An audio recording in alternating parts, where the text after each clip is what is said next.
This electrical awareness video is focused on identifying hazards around electricity on the job site. All other hazards on the job require the same focus and respect while performing your hazard assessments, and should not be disregarded or have any less importance placed on them.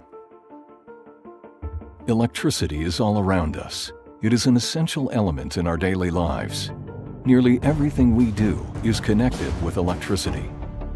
On the job site, working around electricity can be very safe when workers properly identify and mitigate the hazards. If hazards are ignored, electricity can strike out, and its effects can be devastating.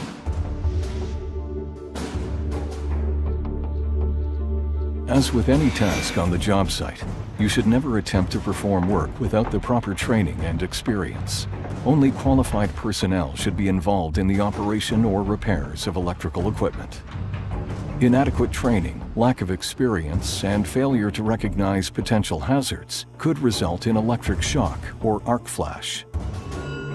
Electric shock can occur when a worker approaches or contacts exposed energized electrical equipment. Workers' exposure to electric shock can vary from a tingling sensation to involuntary muscle contraction causing respiratory paralysis, ventricular fibrillation, and severe internal and external burns, and even death. The victim is also at risk of other serious physical harm, such as falling from heights. Arc flash results from two electrical components sustaining an arcing fault. If conditions are correct, an arc flash will result, followed by a blast wave containing molten metal, shrapnel, and toxic gases. No matter the severity, any worker exposed to any level of electrical shock or flash must seek medical attention. While electricity has the power to seriously harm you, the risks of electrical shock can be mitigated, and work can be safely carried out without incident. Electrical safety begins with the proper use of field-level hazard assessments and identifying the potential hazards. Your hazard assessment is the first step in protecting you and everyone else on your job site from any associated hazards, which may include electric shock. A brief inspection of your job site will help identify other potential electrical hazards.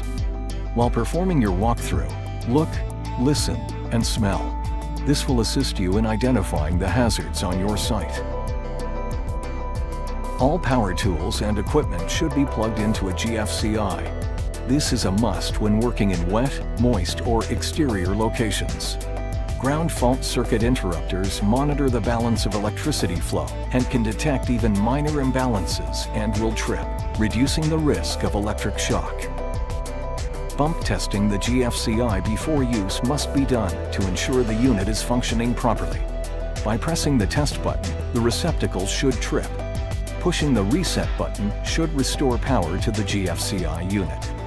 If this fails, the GFCI unit is defective and must be taken out of service. Adequate lighting is a must in your work area. If light levels are too low, additional lighting must be installed on either a temporary or permanent basis. Whenever working directly around electrical equipment, the de-energizing of equipment is the recommended practice. De-energizing equipment removes the potential for electrical shock as power is removed. This can be achieved with the proper use of a lockout-tagout system. While basic procedures may vary from site to site, it is essential for you to understand the lockout-tagout procedure being used at your job site. One thing that does not change from site to site, however, is that you may never remove another party's lock in a lockout-tagout system. Before using any electrical cords or tools, always inspect individual items to ensure they're in good working order. Faulty equipment can lead to personal injury and poses a risk to all those on a job site.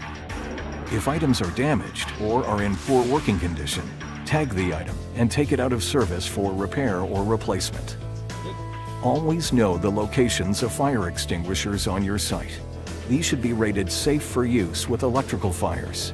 Common practice is the use of a dry chemical type ABC fire extinguisher. Depending on the type of work you're doing, a hot work or electrical permit may be required. Always ensure you're in compliance with your site-specific policies and procedures regarding permitting controls. Always consider overhead hazards in your work area. Power lines are an ever-present danger due to the possibility of electrical arcing or direct contact and should always be marked. High voltage hazards can also be in the ground. Line locates are required by law before any ground disturbance takes place. Always call before you dig. Occupational health and safety regulates minimum work distances to electrical sources with certain voltages and should be referred to before working near any high voltage sources.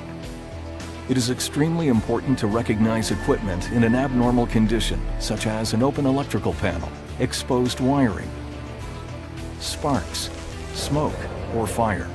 When you encounter this situation, use the look, listen, and smell approach, as this is an immediate cue that extra caution should be used and may indicate a potentially dangerous situation is present. Water or liquids pose additional risk of electrical shock due to high conductivity. The hazard should be removed only after the area is de-energized.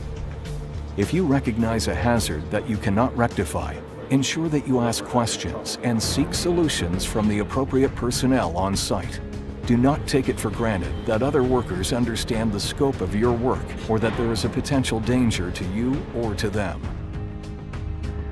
Common PPE requirements on job sites include cotton or fire-resistant pants, a cotton or fire-resistant shirt with a minimum 6-inch to full-length sleeve, electric shock-resistant or static dissipative footwear, Type 1 and 2 Class E and G protective headwear, additional high-vis clothing, safety glasses, and work gloves.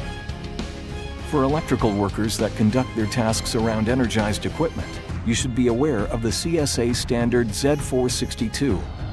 Competent workers need to be trained to this standard, which will help identify the hazards associated around electrical sources, what controls can be best used, as well as the additional specialized PPE required, such as arc flash clothing, arc flash face shield, rubber insulated gloves which include leather protectors, and more. PPE is your last line of defense. Do not use PPE as a substitute for the opportunity to control or remove existing hazards.